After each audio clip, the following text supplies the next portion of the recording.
আগামীর ইলেকশনের আগে একটি রিফর্ম অ্যালায়েন্স হবে বা সংস্কার জোট হবে। আমরা দেশবাসীকে আহ্বান জানাবো,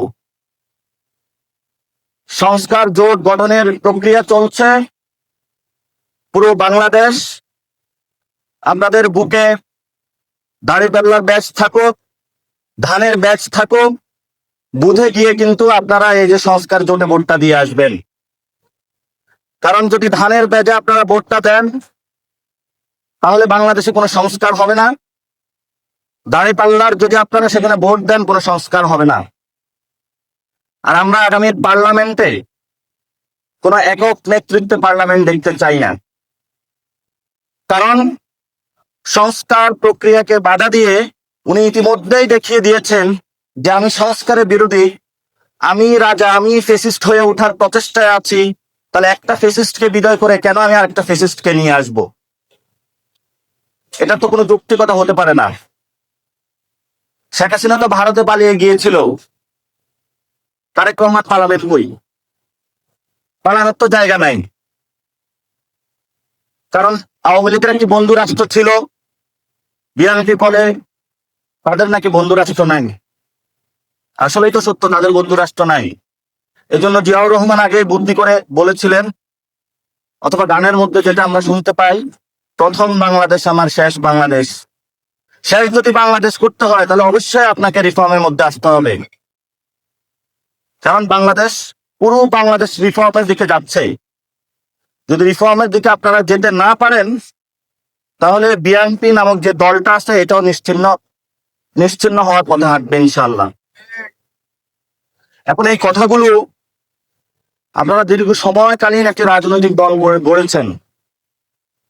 এই রাজনৈতিক দল একটা ব্যবসায়িক দলের মধ্য দিয়ে এসেছে।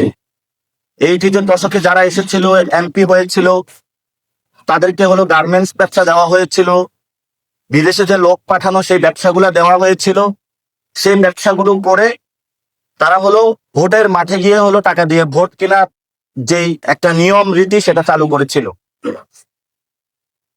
একটা সময় ছিল বিএনপি প্রার্থী খুঁজে পেতে অনেক কষ্ট হইতো, কিন্তু যখন আপসহীন নেত্রী আমাদের একজন পলিটিক্যাল ব্র্যান্ড অ্যাম্বাসেডর বলেছিলেন, আমরা আগে দেখতাম সাকিব আল হাসান নামতো মাঠে, তারপর হলো মাশরাফি হলো মাঠে নামতো হলো নৌকার ভোট চেয়ে। এখন নতুন ব্র্যান্ড অ্যাম্বাসেডর রাজনীতিতে এসেছে, তারা হলো ধানের শীষে হলো ভোট চায়। তো ধানের শীষে যে আপনি ভোটটা চাচ্ছেন, আপনি আগে একটু বলতে হবে যে সংস্কার প্রক্রিয়া কিভাবে বাস্তবায়ন হবে সেই বিষয়ে বক্তব্য দিয়ে আপনি ধানের শীষে ভোট চাইতে হবে। আমরা আপনাকে সম্মান করি, কারণ শহীদ ফ্যামিলিদের আমরা সম্মান করি। কিন্তু যেই ধরনের হাহা রিয়াকশন আসতেছে, আপনাদের একটু ভাবা উচিত। আমরা শুরু থেকে বলে আসছি, শহীদ ফ্যামিলিদের প্রতি আমরা নমনীয়। কিন্তু ৭১-এর মুক্তিযুদ্ধ কাঠ ঠেলে কেউ যদি স্বৈরাচার হইতে চায়, ২৪-এর শহীদ ফ্যামিলির কাঠ ঠেলে কেউ যদি আবার নব্য ফ্যাসিস্ট হতে চায়, সেখানে কিন্তু আমরা কম্প্রোমাইজ করব না।